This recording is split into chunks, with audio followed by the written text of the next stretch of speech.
Halo dan selamat berjumpa lagi para rekan penggemar perak.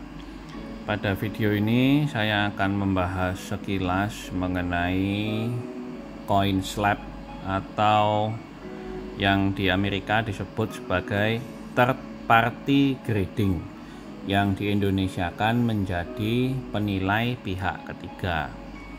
Jadi ini adalah perusahaan-perusahaan yang bidang usahanya itu menilai koin. Di awalnya mereka itu menilai koin-koin kuno seperti ini, karena koin kuno kondisinya itu berbagai macam, ada yang bagus, ada yang jelek.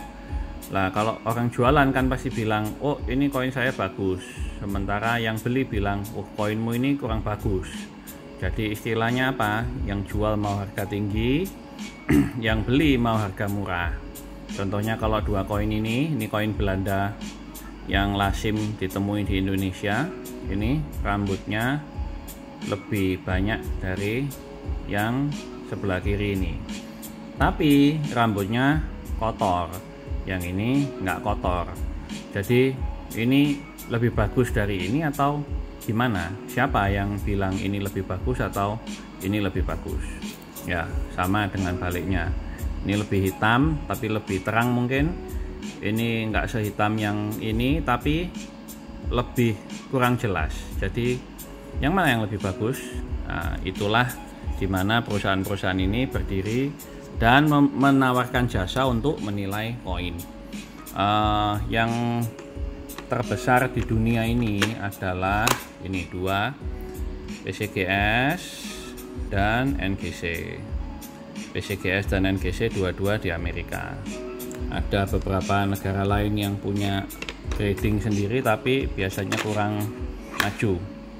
Di Amerika juga ada lagi yang nomor 3, nomor 4 itu ICG dan Anax.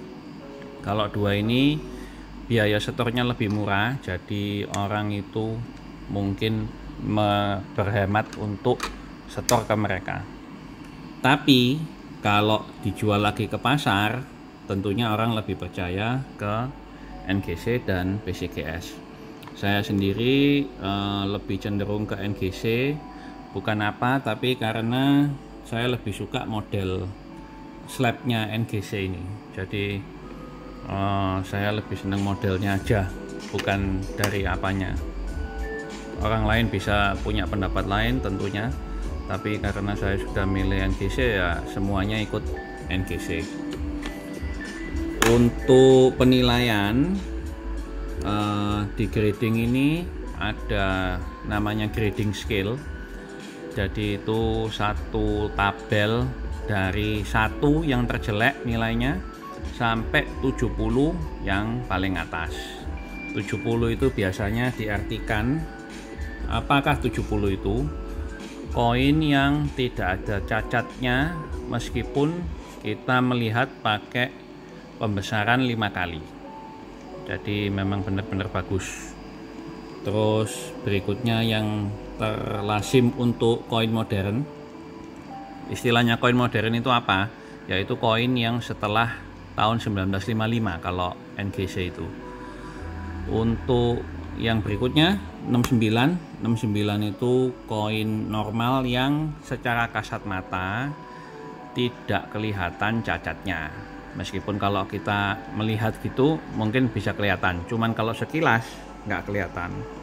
Jadi itu 69. Secara rata-rata pengalaman saya kalau setor sudah ratusan koin ya. Jadi kalau koin modern dari satu roll asli dari min langsung disetor itu kira-kira 25-30% itu akan keluar 70 dan sisanya keluar 69. Kalau apes bisa keluar 1 atau 2, 68, 67, tapi biasanya jarang. Ini secara rata-rata ya, karena tiap min tentunya tidak sama kualitasnya. Kalau saya ngomong per min tentu presentasi 70-nya lebih banyak dibanding min-min yang lain. Terus untuk slab sendiri yang perlu diperhatikan adalah slab ini yang nomor 1 itu menjamin keaslian koin yang sudah masuk di sini. Jadi tidak ada koin palsu yang di slab.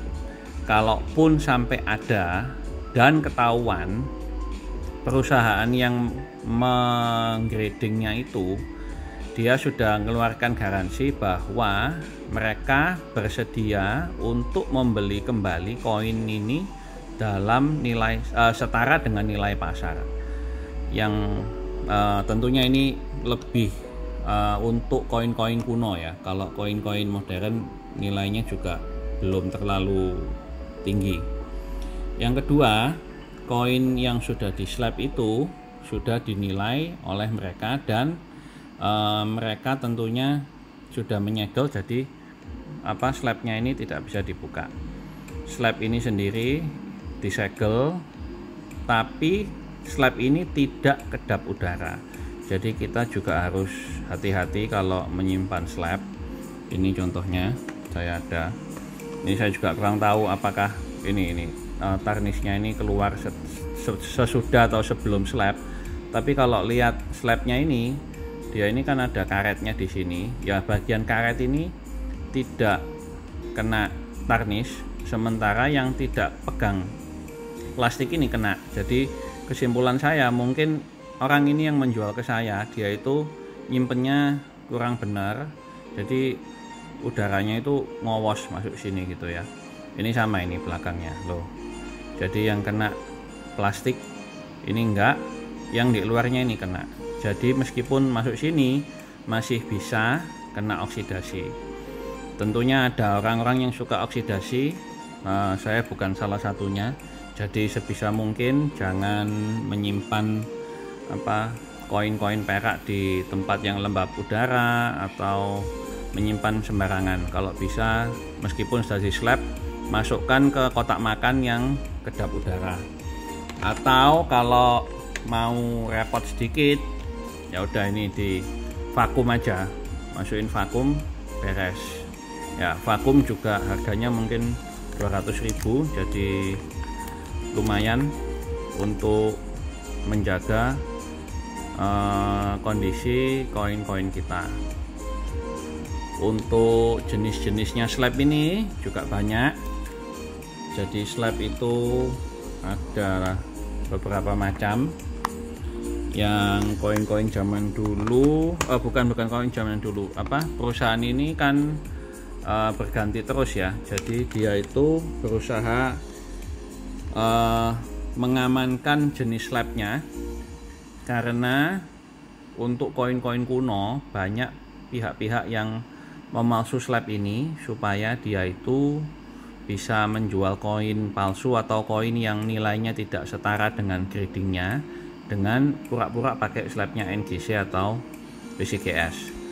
Ini tentunya mereka, perusahaan penilai gradingnya ini juga maju terus supaya tidak terpalsu. Jadi mari kita lihat kalau secara mendalam. Jadi slab itu umumnya di labelnya ini akan ada tahun cetak, terus kalau perlu itu mintnya ini seperti ini W, terus jenis koinnya apa dan nilainya berapa. Terus yang pasti ada nilai skornya dan juga nomor induknya. Jadi nomor induk ini unik, setiap slab tidak ada yang nomor induknya itu sama. Ini bisa dipakai untuk mengautentikasi ini dengan cara ke websitenya NGC dan angka ini dimasukkan. Nanti di situ kalau koin ini disetor setelah tahun 2013, 2014 mungkin, itu fotonya ini akan keluar. Jadi fotonya itu ini, kalau benar gambarnya ini berarti ini kemungkinan besar asli. Kenapa kok saya bilang gitu? Karena ada orang yang bikinnya seperti ini. Nah, ini labelnya kan ganti. Kalau orang malsu kan bingung mau malsu yang mana, apakah yang ini, apakah yang ada gambar keretanya ini, apakah yang biru ini. Jadi banyak macamnya. Untuk jenisnya ini sendiri, untuk jenis labelnya sendiri untuk NGC itu ada banyak macam. Yang paling umum adalah yang ini brown label dan temannya blue label. Jadi blue label sama brown label ini kalau kita setor koin, kita tidak bilang kita minta label yang spesial, hasilnya adalah brown atau blue. Kalau mau yang aneh-aneh ya ini kan San Francisco. Terus saya lihat yang lain, nanti ini kalau Australia ada yang Opera House yang kanan ini, terus ada yang Kookaburra karena koinnya Kookaburra, jadi macam-macam. Terus ada lagi benderanya Australia, yang ini labelnya ditanda tangan oleh orang yang mendesain elang ini. Terus ada lagi yang biasa, ini yang lama bentuknya seperti ini. Kalau label lama gini kita masukin angkanya ini, biasanya nggak keluar gambarnya karena waktu itu belum difoto, tapi akan keluar tahun dan detail-detail lainnya. Jadi ini bisa dilihat lain. Koin pegangnya ini juga lain, kalau ini tutup, jadi dia ini langsung megang, sementara yang ini ada kakinya 4, jadi kita bisa melihat pinggirnya itu seperti apa. Kadang di pinggir ini ada tulisan atau tanda-tanda lain yang tiap koin tentunya unik.